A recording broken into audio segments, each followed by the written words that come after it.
Let's talk about Monday Night Raw. Memorial Day. May 27th, 2024. Oh, oh boy. That 3 hours dragging me across coals, brother. Chad Gable's the only thing doing a good job on this show. I can't really vouch for anybody else. Everybody else they doing what they can, I guess. As per my usual, I like to vary things up. We're going to try things a little differently. We're going to start with the main event. Liv Morgan defeats Becky Lynch in the steel cage match. I honestly was not that interested in. Because I just saw these people wrestle 2 days ago. I was not that interested in this match. So sorry. This is also Liv Morgan's first ever cage match. And she wrestled like it was her first ever cage match. The finish was very convoluted. Braun Strowman is chasing JD McDonough throughout the night because Strowman and JD McDonough had a match where JD McDonough got way too much offense. I mean, in what world is Braun Strowman, a guy who is just now making his in-ring return, cannot absolutely just crush and flatten JD McDonough 2-3 minutes tops? Like, what universe are we in where that cannot occur? Braun Strowman definitely needs to shave his hair too. He needs to go full baldy. I know he did that during the pandemic. He needs to bring the baldy back because he ain't got much up top, and he certainly ain't got enough to comb over or anything like that. It don't look too bad with a hat on, but with no hat, he most certainly needs either a hair plug, like Hogan and Thunder in Paradise, or he just needs to go ahead and go back to the baldy. But on the opening match, Braun Strowman and JD McDonough had a surprisingly competitive contest. In any event, Strowman won that match and spent the rest of the night chasing JD McDonough as Judgment Day jumped him. He finally catches him as JD McDonough and Finn Balor are out there to stop Dominic Mysterio, who is once again getting involved with this issue. Damian Priest was pretty upset with Dominic for fudging everything up in Saudi Arabia. Wants to even know why he's even involved with this. And they're concerned that Rhea Ripley is going to be mad too. So Dominic says he's going to fix it. So he's out there to fix it. He opens the cage door to help Becky Lynch. Just then, Braun Strowman comes a chugging down the ramp. He goes a chugging around, and he's chasing JD McDonough. He hits Dominic Mysterio, bowls him over. Dominic hits the door that lands into Becky Lynch's head, knocks her out, and Liv Morgan climbs out of the cage to win the match. Then, after all of that, which is, he's slipping on a banana peel and winning at that point. It's not even really a believable finish to a wrestling match. But she kissed Dominic Mysterio while they were on the ramp. Now, oh boy, she really laid it in, and he tried to pull away, and he looked kind of upset, kind of disgusted, but he wasn't fully upset. He wasn't fully disgusted. So I guess there's something there. So it seems like they're trying to get with this Liv Morgan has seduced Dominic, or there's some other chicanery afoot. That's fine. I don't have a problem with that, generally speaking. So the Liv Morgan Dominic Mysterio thing is probably going to end up being realsies. We got to be preparing for Rhea Ripley to make her big return. But they're mostly using this as a wedge in Judgment Day because Dominic's screwing up, and now he's upset Rhea Ripley, and now he's running around on Rhea Ripley. That's not going to do. So this is a very complex thing here. On top of all of this, it is apparently Becky Lynch's last match on this contract, as she made a comment earlier in the night that either you win or you learn, and you just keep winning or keep learning. until it's time to go home. And she kind of laid the seeds that if she doesn't win this match, she's going to be done. The dirt sheets are telling us that Becky Lynch's contract ends June the 1st, which is approximately 3 or 4 days from now. And that's interesting. I think I've already suggested that she might leave. She might just go on a long break, because we definitely need a break from her. And we'll come back rejuvenated with a different look, different attitude maybe. But she does have a young baby. Maybe that's just what she needs to do, is walk away for a while. I'm okay with that. Do I think that Becky Quinn is going to pop up in All Elite Wrestling? I don't know. I don't think we'll get that lucky. I don't think we'll get that lucky and Becky will leave. Plus since Seth is staying, I expect she's going to stay too. Not guaranteed, because, husbands and wives have gone their own way in careers before. But there's just no legitimate reason for Becky to leave, outside of there's literally nothing else for her to do in WWE. She's tried to elevate as many people as possible. It's not always worked out, but they treat Becky Lynch like she's, the female Stone Cold Steve Austin. Like, they literally have been trying to do that. So I don't think they'll just let her ride off into the sunset and go into AEW. It might be a thing where she does sign a new contract, but she has some time off. And then she signs it when she comes back, or she signs it right before she leaves, and we're left in limbo for a little while, and that might be interesting. I don't think so, but it might be.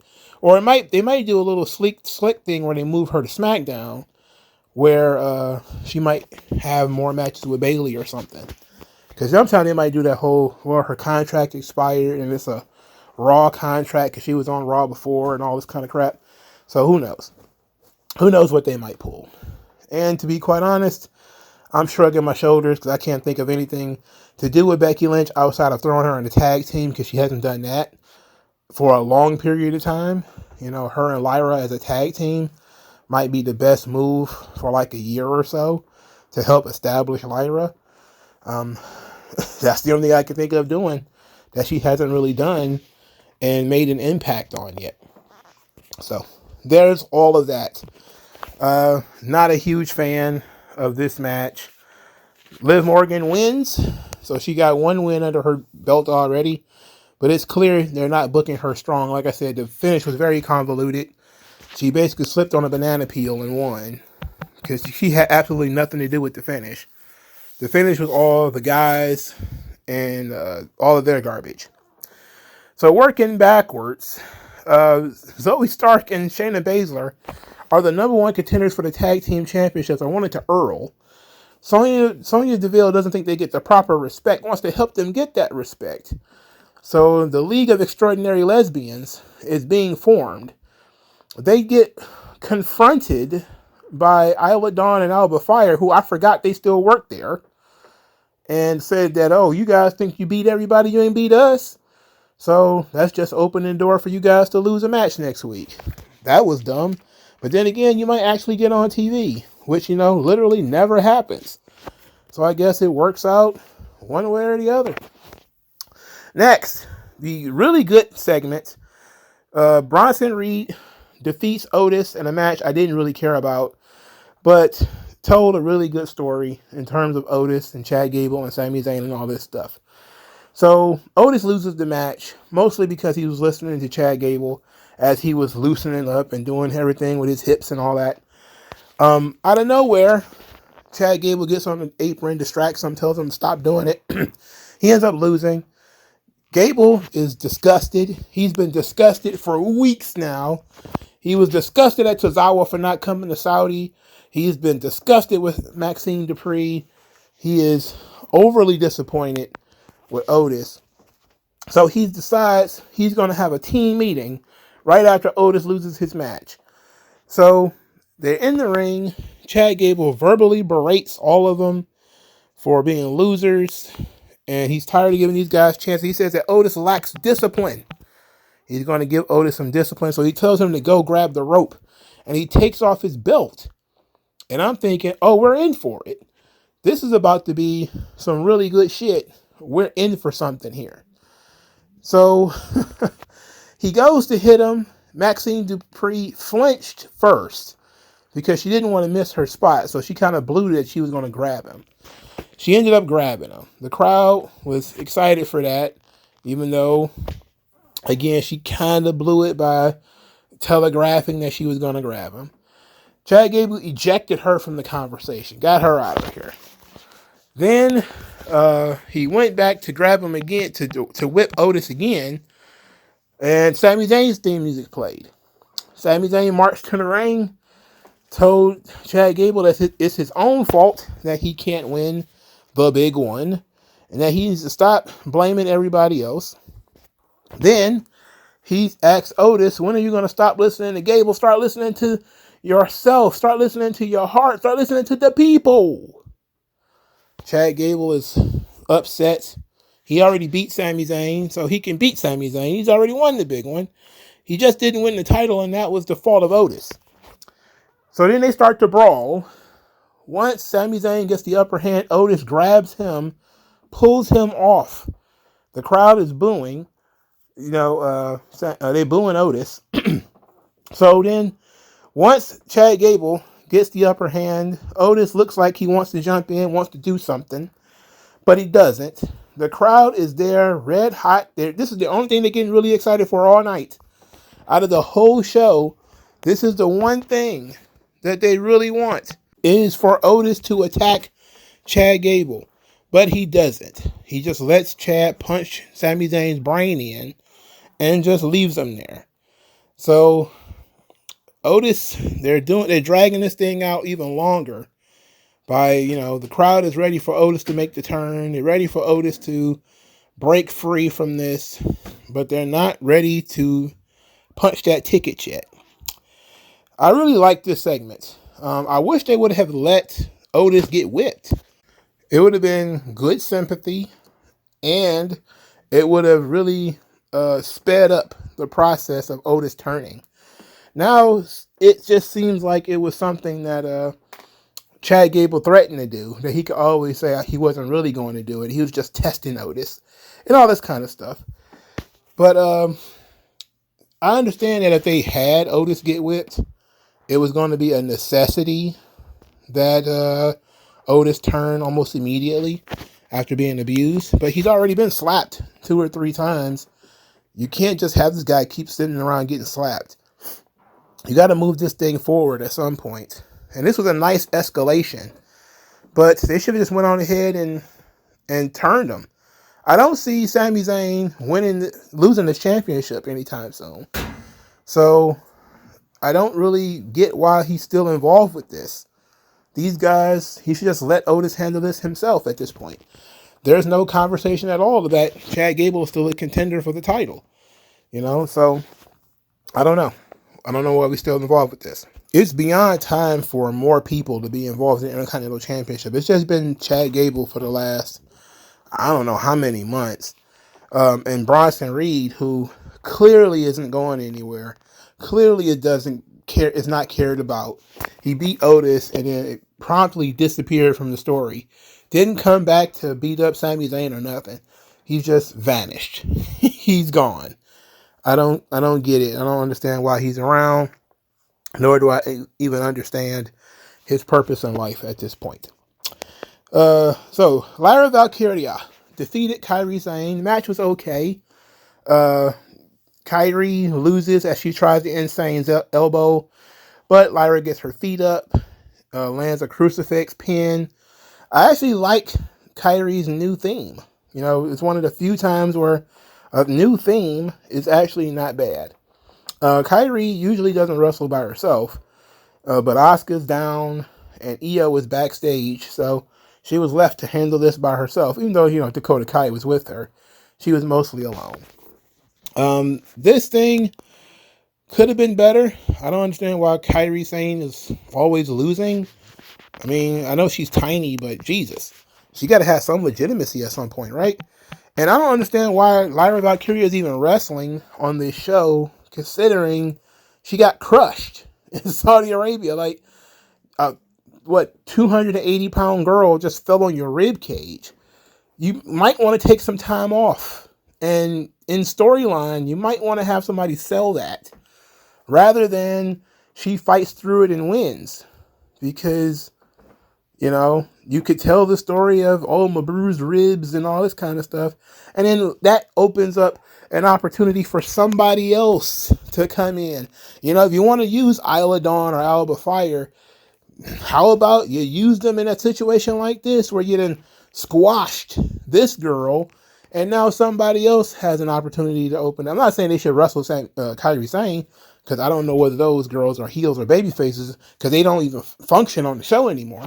But then you got somebody who was mentioned on this show, whose face I did see, who I also forgot was on this roster, and that's Kiana James. You could have brought her into the show and had her work something rather than using Lyra Valkyria, who literally just got crushed. And it seems like this is what they're trying to do, is they're trying to bring in new talent, or trying to rotate talent at least. So I get that, but you gotta have a better way of doing it, if you get what I'm saying, So anyway, Kairi Sane loses. They go backstage. Io Sky just she's throwing lamps. She's breaking all the lamps. She's flipping tables. She's yelling in Japanese. Everybody's like, oh, what's going on with her? She's having a bad day.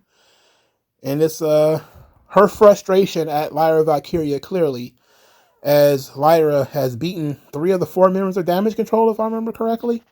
I believe she beat Dakota Kai too. So they're frustrated. They're upset. And I get that's why Lyra was on this show, is that I clearly want to continue telling this story with her and Io. And this is why I say I don't think Becky Lynch is going to vanish, because I think they're going to rope Becky Lynch into this thing as Lyra's partner. She's going to need some help because it's going to be 3-on-1. So I expect Becky to probably be back in a couple of weeks.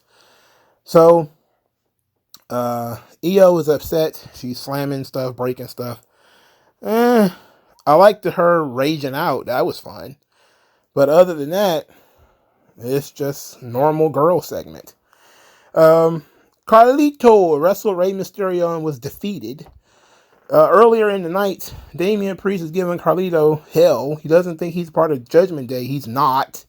But, Carlito wants them to help him in his match against Rey Mysterio. And nobody comes out with Carlito. They force him to wrestle by himself. And Carlito is kind of slow, kind of somewhat, I guess you could say, out of it. I mean, eventually he started to catch on, but him being the size of literally Lex Luger, that's probably not turned out well for his athleticism and skill level. Like, he's huge, and he moves like he's huge. But Rey looked great. Rey ends up winning the match. Even though Judgment Day eventually did come out, Dragon Lee got beat up because, hey, I forgot he worked here too. He got skipped across the announce desk by Finn Balor. So LWO and Judgment Day, they're fighting outside the ring. Damian Priest jumped in there and he beat up Rey Mysterio. Gave a razor's edge to Dragon Lee. Gave a South of Heaven to Rey Mysterio. They're booking Rey versus Damian Priest next week in a non-title match, which, okay. I mean, okay. I'm not saying just give Rey a title match. I'm saying give Damian Priest a title defense. He looks incredibly weak as champion. He's not looking strong at all. So I think you need to bolster him a little bit. So putting the title on the line just so people will care and get, a little bit of fake faith that Rey could win the title. I think that would be intriguing for Damian Priest's benefit. But you could just book it as a boring singles match if you desire. I mean, it is what it is. I'm trying to jazz this show up and leave people with some questions thinking, oh, Rey could possibly win, or, maybe Drew McIntyre is right and Damian Priest is not really thinking, and who knows what could happen, even though Triple H's WWE is not anything can happen in WWE kind of WWE. Just saying. Could have made the match a little bit more interesting. Next, Sheamus. He's out there. He's calling out Ludwig Kaiser, who's been talking about him ever since he got eliminated from the King of the Ring tournament. Ludwig Kaiser says that Sheamus is a keyboard warrior now, and Sheamus got mad, decided he was going to huff and puff, come back there and tear his head off. He tried to do that, and then they got into a bit of a scrap, and they were separated, and they're booked for a match next week. I like Ludwig Kaiser. I respect Sheamus. This ought to be fun. I didn't really need Sheamus to come out there and cut like a long promo. So, it's worked out fine. And Ludwig Kaiser getting a solo feud, I like that. Good job. AOP defeated the Creed brothers in what was essentially a squash match. It made me want to throw my goddamn TV. Of all the teams that you have on your roster, you chose the Creed brothers to be the guys who's going to be jobbers. And you got small foot European guys running around here. They're not jabronis. The much bigger guys who are legitimate athletes, those are your jobbers. Holy hell. This match comes, oh my God. Karrion Kross is outside with R-Truth and The Miz, and they're eating ice cream. And the New Day won a tag team championship match, which is a sentence I never want to utter again. I never want to say ever in my life that New Day and tag team titles are in the same sentence or paragraph or page or chapter in a book. I never want to talk about New Day and the tag team titles ever again. Never again. And here we are talking about it again. In any event, Miz and R-Truth are talking about ice cream flavors. This is getting stupid. When Karrion Kross shows up, he says that Kofi Kingston already had his chance, and he wants to try to help Xavier Woods. He thinks that Xavier Woods got potential, but he's got to drop this New Day thing. And Xavier Woods is like, huh? And then he says, well, I'm going to show you what I can do for your career. Just watch AOP tonight. And this led to AOP crushing the Creed brothers. So I was like, oh, okay, so at least AOP got to look good. But you literally could have picked two other guys and not the Creeds. Even if you were going to try to use the Creeds later on and say, oh, they're going to go on a losing streak. So then when they team up with Gable, they can start winning. And then it could be, oh, Gable's teaching them stuff. Yeah, you could also not have them losing on television when you do that. You don't have to job everybody out and then turn it around. There's better ways of doing this. I don't know why Karrion Kross is so interested in Xavier Woods. Xavier Woods, it's an odd choice to make, but it seems like you just want to break up New Day. So I'm going to give it a chance to develop in terms of a storyline before I thumbs down this thing. But them outside eating ice cream and all this kind of stuff, and I just don't care about this. Why is The Miz a babyface at this point? I don't get it. We need to be doing something else, I believe. We're probably leading to AOP wrestling Miz and R-Truth, hopefully to win the titles. If that's not the case, then I don't understand what the hell they're doing. I don't want to see New Day in this conversation. I don't want babyface Miz anymore. We're done with that. And R-Truth is better when he's not a champion. And everything about this just feels incorrect. It just feels wrong to me. And it can be fixed. It can be fixed. All right, Ricochet and Ilya Dragunov. They go out there to have a match. They wrestled 3 weeks ago. But Ricochet wants to try to prove that he can beat Ilya Dragunov. And even though he's injured because he got speared by Braun Breaker, he wants to try to prove it. So he wants to go out there and wrestle Dragunov. They have a fairly good match before Braun Breaker show up and beat them both up. Braun then gets yelled at by Adam Pearce because he's not listening. he told him to not attack people, not do this stuff. And, Braun Breaker's going to do whatever he wants. He's a rebel, guys. Where's his denim vest with leather jacket combination? Where is it? He should be wearing that too, since that's the direction we're going in. Ricochet. Interesting story with Ricochet. Will Ospreay, his cohort, his peer, was expressed his disgust at how Ricochet is being used in WWE. And he's one of the greatest high flyers of all time. Says he's much like Rey Mysterio. And he's disgusted that Ricochet is wrestling on Twitter in 5-minute matches when he could be doing so much more. And says there's people in AEW who could really appreciate Ricochet. It's like, yes, but you also have 10 fucking Ricochets on the roster already. And matter of fact, you might have more than that. I mean, you got Top Flight, that's 2 Ricochets right there. And then you got whatever, well, some of those guys come and go, like AR Fox, But you have like a ton of Ricochets running around there, man. Ricochet, he didn't really reply as much as he was talking to fans who were like, why don't you have the Speed title on TV, and why can't we do that stuff on TV and show what you can do? And he mentioned about, the division basically was sponsored by Twitter, and it's a Twitter exclusive kind of thing. And basically he likes doing it, I guess. 5-minute matches, he can do whatever he wants. He can work his style. Now it's not, main event world championship, but he gets to go out there and do his thing. 5 minutes on a brand exclusive deal where, it's built specifically around people like him. So I think both people are correct. I think, Will Ospreay is correct that Ricochet is a very innovative high flyer, but much like Rob Van Dam, once everybody bit your shit up, you're not very innovative anymore. Pretty much everybody does what Ricochet can do. And if Ricochet was to go to AEW, it wouldn't change matters much at all because everybody does what he does already. What would make him stand out? And the reason why Ricochet can't get anything done in WWE is because he can't talk. Now, a smart person would have just put him with MVP or somebody like that a long time ago and let that be that.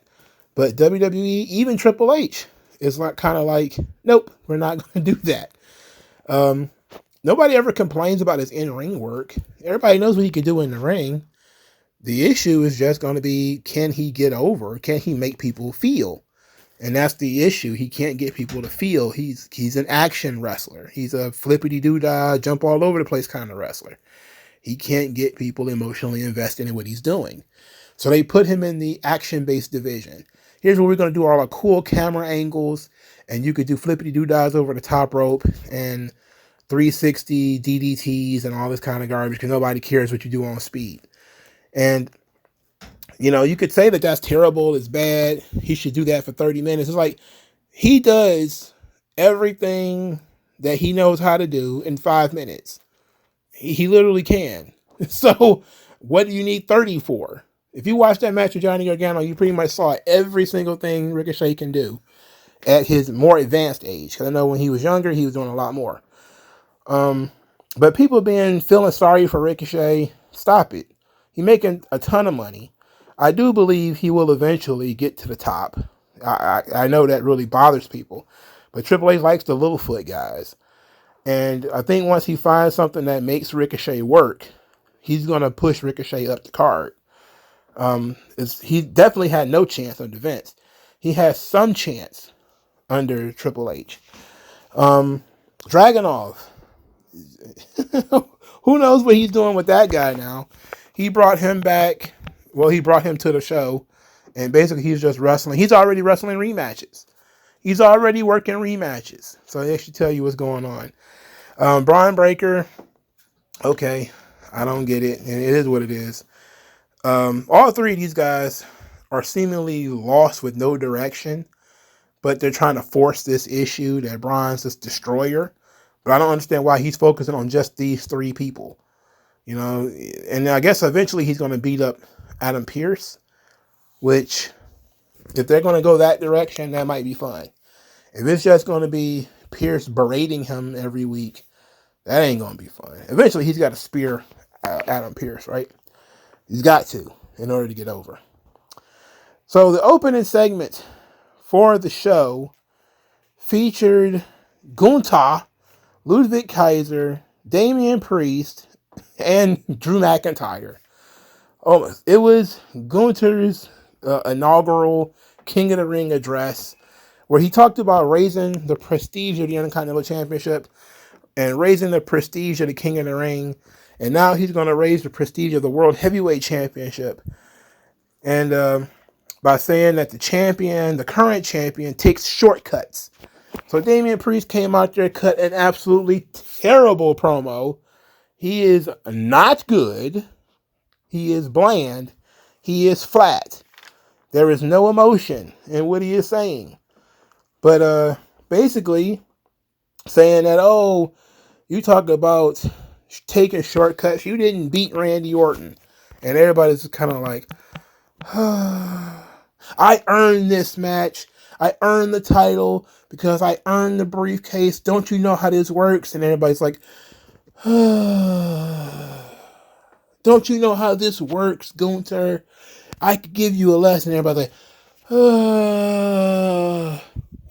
nobody cares, Damian Priest. Go Lord. Gunther says, I don't know much about business, but I know about this ring. I was like, damn. So as he's chatterboxing about winning the title at SummerSlam, Drew McIntyre comes out.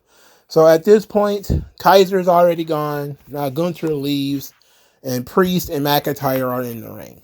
McIntyre is trying to get over his feud with CM Punk, talking about how he injured CM Punk and Punk would be fired by now, etc., etc. Then he immediately moves on to Damian Priest about him being the only British world champion. Apparently Sheamus doesn't count. I don't know much about Europe. I don't understand how that works, but Sheamus doesn't count. So Drew McIntyre is the only British world champion. And last year, or 2 years ago, at Clash at the Castle, they were in Wales. Now they're going to be in Glasgow. And Damian Priest does not care about the home field advantage for Drew McIntyre. And then they have some more words. They try to get under each other's skin. This was all very boring. I'm not even going to lie to you. This was terrible. This was terrible. This was awful. It took the wind right out of my sails at the beginning of the show. I was like, you know what? If this is what we're going to be doing all night, brother, this ain't going to work. And I just kind of stood there and was looking and was saying to myself, these are the guys that Triple H has decided to build Raw around. Damian Priest is his guy. Look, again, I like Damian Priest. Was a fan in 2019. Before they brought him up, I like what they were doing with him in NXT. Ever since the Bad Bunny thing ended, I have been questioning their decision making with Damian Priest. He was in a tag team for a long time, and he became just the All Rise guy, and it's gotten weirder and weirder from there. He doesn't even feel like a world champion now.